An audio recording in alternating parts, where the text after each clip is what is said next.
రాజకీయ రంగంలో ఎదిగాడు.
రహదారిని నిర్మించిన దేవశిల్పి నీవు. కొంత ఇంటి అల్లాడే ప్రతి ఇంటిలోనూ కుళాయిలే రేటి దాసి తీర్చినావు, దాసి తీర్చినావు. ఆల్టూరు పాడులో అంజనేయ పృథ్వీయే జలాశయం కట్టగా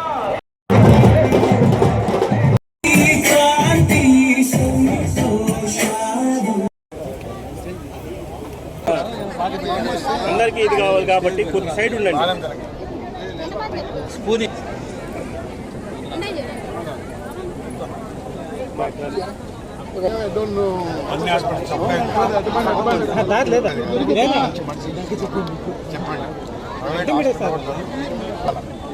ఎందుకంటే పబ్లిక్కి గవర్నమెంట్ హాస్పిటల్ అంటే ఒక అపనందం నమ్మకం ఉండదు. గవర్నమెంట్ హాస్పిటల్ కదా అని ఉంటారు. ఈరోజు ప్రైవేట్ హాస్పిటల్ కన్నా కూడా గవర్నమెంట్ హాస్పిటల్లో మంచి క్వాలిటీ మెడిసిన్స్ ఉన్నాయి, మంచి క్వాలిటీ డాక్టర్స్ ఉన్నారు, బాగా చూస్తుంది. పెట్టావు అందరం ఉపయోగపడాలా. 7 లక్షలు ప్రభుత్వం ఇచ్చింది, 1 లక్షలు పెట్టావు. నీ హ్యాండ్ ఓవర్ అవుతుంది. ఎవరికి కావాలో మీరు మానేట్ చేస్తారా? అగ్రేసారా మీరు? ఏమోనా జాగ్రత్తగా మానేట్ చేయండి, మంచి పేరు రావాలి.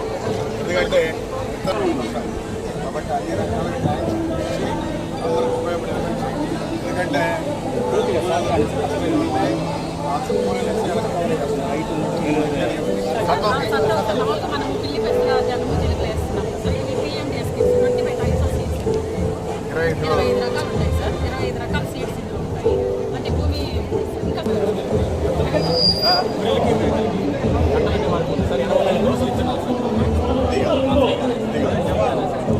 చెప్పాలి మేము 75%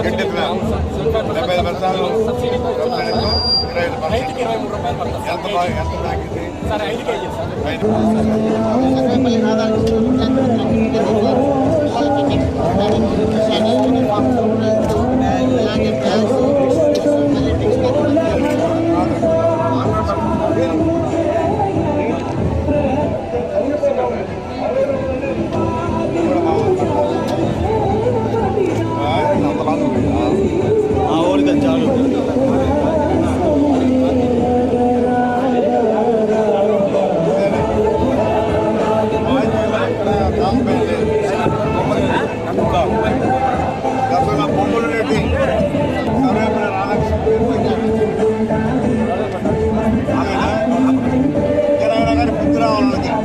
ఫోటోలు వేసేసావా? వాళ్ళ తాత ఆచార్యుడు ఇచ్చినట్టు వేసేవాళ్ళు. ఇచ్చే తాత కాదు, ప్రజలకే ఇచ్చేది. కాబట్టి చెప్పండి మీరు క్వాలిటీ బాగుంది, ప్రభుత్వం ఇస్తుంది.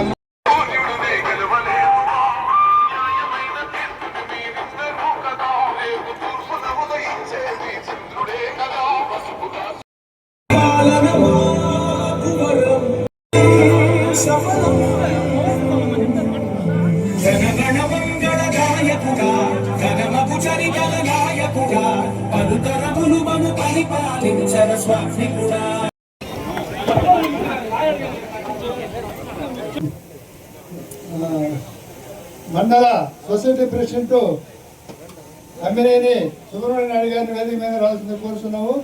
సేదాపురం క్లస్టర్ ఇన్ఛార్జి దిలీప్ నాయుడు గారు, అదేవిధంగా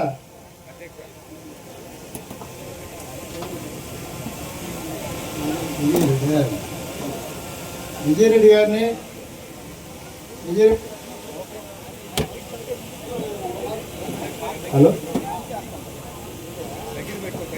బీజేపీ మండల అధ్యక్షులు సరస్వతమ్మ గారిని వేదిక మీద రావాల్సిందిగా కోరుతున్నాము.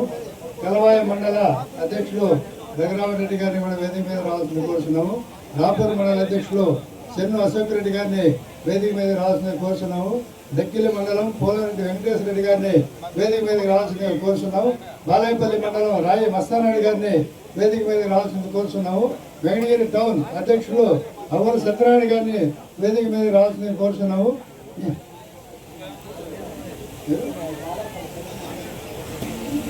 బాలాపల్లి మండల కన్వీనర్ రాయి సత్యనారాయణ గారిని కూడా వేదిక మీద రావాల్సిందిగా కోరుతున్నాము. నియోజకవర్గ మేనేజ్మెంట్ నాయకులు పులిపల్లి రాజేశ్వరరావు గారిని వేదిక మీద రావాల్సిందిగా కోరుతున్నాము. తిరుపతి పార్లమెంట్ ఉపాధ్యక్షులు మల్లారపు బాబు, తిరుపతి పార్లమెంట్ అధికార ప్రతినిధి రాజు అనురాధ్ గారా, రాజుల అనురాధ్ గారిని కూడా వేదిక మీద రావాల్సిందిగా కోరుతున్నాము. మండల ప్రధాన కార్యదర్శి భాస్కర్ నాయుడు గారిని కూడా వేదిక మీద రావాల్సిందిగా కోరుతున్నాము. తిరుపతి పార్లమెంట్ కార్యనిర్వాహక కార్యదర్శి జడపల్లి కోటేశ్వరరావు గారిని వేదిక మీద రావాల్సిందిగా కోరుతున్నాము. సీనియర్ నాయకులు రాజేశ్వరరావు గారిని కూడా వేదిక మీద, క్లస్టర్ ఇన్ఛార్జ్ చిన్నపెంగళ రెడ్డి గారిని కూడా వేదిక మీద రావాల్సిందిగా కోరుతున్నాము. క్లస్టర్ ఇన్ఛార్జ్ కొన్నాళ్ళ శ్రీరెడ్డి గారిని వేదిక మీద రావాల్సిందిగా కోరుతున్నాము. క్లస్టర్ ఇన్ఛార్జ్ పులు శ్రీహరి గారిని కూడా వేదిక మీద రావాల్సిందిగా కోరుతున్నాము. క్లస్టర్ ఇన్ఛార్జ్ యాదవ్ శ్రీనివాస్ గారిని వేదిక మీద రావాల్సిందిగా, రుద్రాక్షల రాక్ష కౌశల్యమ్మ గారిని వేదిక మీద రావాల్సిందిగా కోరుతున్నాము. ఇక్కడ డిప్యూటీ మెంబరు బాలయ్య గారిని కూడా వేదిక మీద రావాల్సిందిగా కోరుతున్నాము. పౌర ప్రెసిడెంట్ సురేంద్ర గారిని కూడా వేదిక మీద, మండల ఎస్సీసీ అధ్యక్షులు ఎద్దులయ్య గారిని కూడా వేదిక మీద రావాల్సిందిగా కోరుతున్నాము.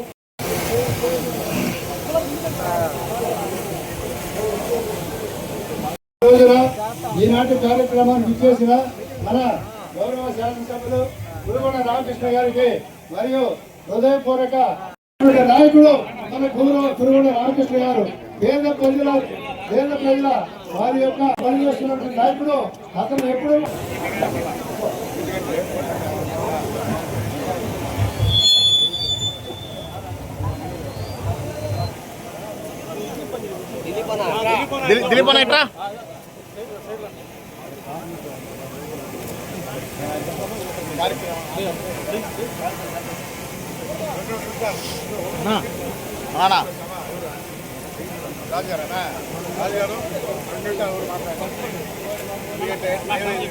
కొద్దిగా డౌన్ చేయ ముందు పక్కన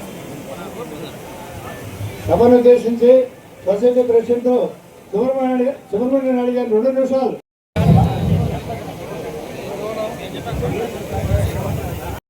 చంద్రబాబు నాయుడు గారు ముఖ్యమంత్రి అయి 2 సంవత్సరాల సందర్భంగా పూర్తి చేసిన సందర్భంగా ఈరోజు సైదాపురం మండలంలో, ఎందుకంటే ఎప్పుడు కూడా టౌన్లో, డెక్కిల్లో, బాలాయపల్లి ఇటువంటి వాటిలో పెడుతున్నాము. ఇక్కడ సైదాపురంలో కూడా మన పార్టీ బలం ఎంతో చూపించాలని ఒక ముఖ్య ఉద్దేశంతో పార్టీ మీద ఏ రకమైన మంచి అభిప్రాయం ఇక్కడ వెంకటగిరి మన సైదాపురంలో ఉండాలి, దాన్ని వెంకటగిరి నియోజకవర్గ ప్రజలకంతా చూపించాలి అనే ఒక ముఖ్య ఉద్దేశం. మరలా కూడా 5వసారి మన కురుగొండ రామకృష్ణ గారిని ఎమ్మెల్యేగా మంత్రిగా చేయాలని ఒక కంకణ బద్దులై వచ్చిన ఇక్కడ తెలుగుదేశం కార్యకర్తలందరికీ కూడా ధన్యవాదాలు తెలుపుకుంటూ నాయుడు గారిని మాట్లాడాల్సిందిగా కోరుతున్నాను. ఎమ్మెల్యే గారు నరసయ్య ఉరికి చూస్తున్నారు కాబట్టి కొంచెం వెయిట్ చేయాలి. భోజనాలు యొక్క 1 hour తర్వాత స్టార్ట్ అవుతుంది. ఈ లోపల అందరూ కుటుంబ వెళ్తున్నాం. గత ఇప్పుడు వైఎస్ఆర్ పార్టీ కాదు సైకో లెవెన్ రెడ్డి గారు అదేంటంటే ప్రజావేదికలో రాష్ట్రం మొత్తంలో ఉంటే ఐఏఎస్ అభివృద్ధి ఇద్దరు కూడా నిదానంగా భోజనాలు ఉన్నాయి, ప్రశాంతంగా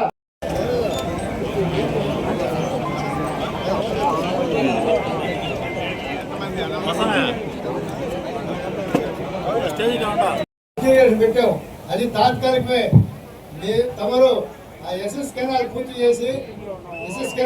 చేసి రాపూర్ చెరువు డ్యాంపుగా ఇచ్చి మా పై లెవెల్లో కాలం వచ్చి అన్ని చెరువులు నీళ్ళు ఇస్తే సమృద్ధిగా పంటలు పండించుకొని అందరూ బతుకుతాం. దాన్ని చేయాలని నేను ఈ సభాముఖంగా మనం చేస్తున్నాను.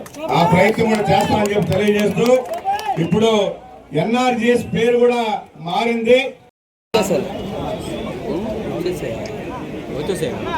అలా ఇంకా అది ఆడే వెనకాల ఈ రోజుకి కూటమి ప్రభుత్వం వచ్చి తెలుగుదేశం, బీజేపీ, జనసేన అదేవిధంగా 3 పార్టీలు కూటమి పార్టీలుగా చేరి ఈరోజు రాష్ట్ర అభివృద్ధి కోసం అహర్నిశలు కష్టపడుతున్నటువంటి మన రాష్ట్ర ముఖ్యమంత్రి చంద్రబాబు నాయుడు కావచ్చు, పవన్ కళ్యాణ్ కావచ్చు, అదేవిధంగా నరేంద్ర మోడీ భారత ప్రధానమంత్రి కావచ్చు, ఇక్కడి నుంచి మరి ఈ పార్టీలన్నీ కూడా కలిసి ఈ రాష్ట్ర అభివృద్ధి కోసం అహర్నిశలు అందరూ కూడా కష్టపడతా ఉన్నారు. ఈ రాష్ట్రం నుంచి చంద్రబాబు నాయుడు కానీ, పవన్ కళ్యాణ్ కానీ, మరి నరేంద్ర మోడీ దగ్గరికి వెళ్ళి వీళ్ళందరూ కూడా సమస్యలు చెప్పి ఈ రాష్ట్రం గతంలో 2 సంవత్సరాలకు ముందు ఏ విధంగా ఉండింది, గొడ్డల పార్టీ ఏ విధంగా నష్టపరిచి ఈ రాష్ట్రాన్ని విడిచి వెళ్ళిందో మళ్ళా దాన్ని ఘాట్లో పెట్టాలంటే మీ కేంద్ర సహాయ సహకారాలు ఉంటేనే నేను చేయగలుగుతాను అని చెప్పి మన ముఖ్యమంత్రి పవన్ కళ్యాణ్ పోయి అడగంగానే ఆయన స్పందించి నేనున్నానని చెప్పి భరోసా ఇచ్చి ఈరోజు కేంద్రం నుంచి మనకు నరేంద్ర మోడీ గారు అన్ని సహాయ సహకారాలు అందిస్తున్నాడు. కాబట్టి మళ్ళా గతంలో ఏ విధంగా పరిపాలన చేశాడో ముఖ్యమంత్రి గారు చంద్రబాబు నాయుడు గారు అదే స్థితికి ఈరోజు తేగలిగాడు. ఈరోజు బ్యాంకులు కావచ్చు, బ్యాంకుల్లో అప్పులు చేశారు, బ్యాంకులు పోయే పరిస్థితి లేదు, బ్యాంకుల్లో ఆ అప్పులు కట్టి మళ్ళా రీవోక్ చేసుకున్న పరిస్థితి చంద్రబాబు నాయుడుది. అన్ని ఘాట్లో పెట్టి ఈరోజు మళ్ళా యథాస్థితిగా అన్ని రకాలుగా సంక్షేమం కానీ అభివృద్ధి కానీ రెండు కళ్ళుగా మరి నడిపిస్తూ ఉన్నాడు. గత 5 సంవత్సరాలు గొడ్డల పార్టీ చేసినటువంటి పరిపాలన ప్రజలందరూ కూడా అర్థం చేసుకోవాలి. ఎందుకంటే రాబోయే రోజుల్లో అలాంటి పార్టీలు కానీ వస్తే మీ పిల్లల భవిష్యత్తు కూడా ఉండదు.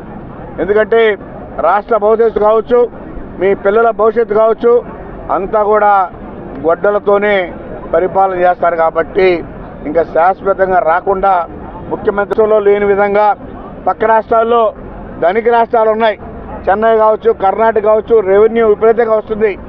అయినా కూడా అక్కడ 2,000 ఇస్తున్నారు.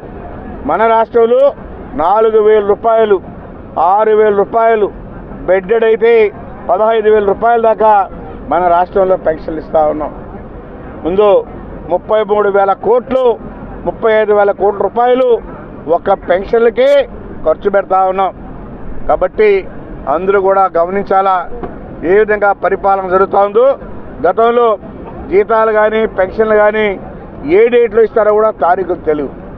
ఈరోజు ఆదివారం సెలవంటే శనివారం రోజే ఈ ప్రభుత్వం పెన్షన్లు అవ్వాతాతలకు ఇచ్చే విధంగా ఏర్పాటు చేసి మరి అధికారులు కూడా టయానికి శాలరీలు పడే విధంగా ఈరోజు మన ముఖ్యమంత్రి ఏర్పాటు చేసి పనిచేస్తామని చెప్పని తెలియజేస్తా ఉన్నాం. ఎందుకంటే గతంలో చేసిన తప్పులు జరగకుండా మన అభివృద్ధికి మీరందరూ తోడ్పడాలని చెప్పని కూడా తెలియజేస్తూ ఈరోజు ఏ విధంగా అందరూ వచ్చారు. అదేవిధంగా మన ముఖ్యమంత్రి నదులు అనుసంధానం చేయాలనే కాన్సెప్ట్ కూడా ఉన్నారు. కాబట్టి ఆ అనుసంధానంగా జరిగితే ఎక్కడ కూడా నీళ్లు లేవు అనేది లేకుండా అందరికీ నీళ్లు ఇచ్చే విధంగా ఏర్పాటు చేస్తాం. ఇంకొకటి కూడా మన సైదాపురానికి వాటర్ ప్రాబ్లం ఉంది. దీనికి కూడా రాపూరు ట్యాంకర్ రిజర్వాయర్ చేసి తద్వారా సైదాపురానికి కూడా ఇచ్చే విధంగా నేను ప్రణాళికలు సిద్ధం చేస్తా ఉన్నా. ముఖ్యమంత్రి దృష్టిలో పెట్టి దీన్ని కూడా సాధిస్తామని చెప్పని కూడా తెలియజేస్తా ఉన్నా.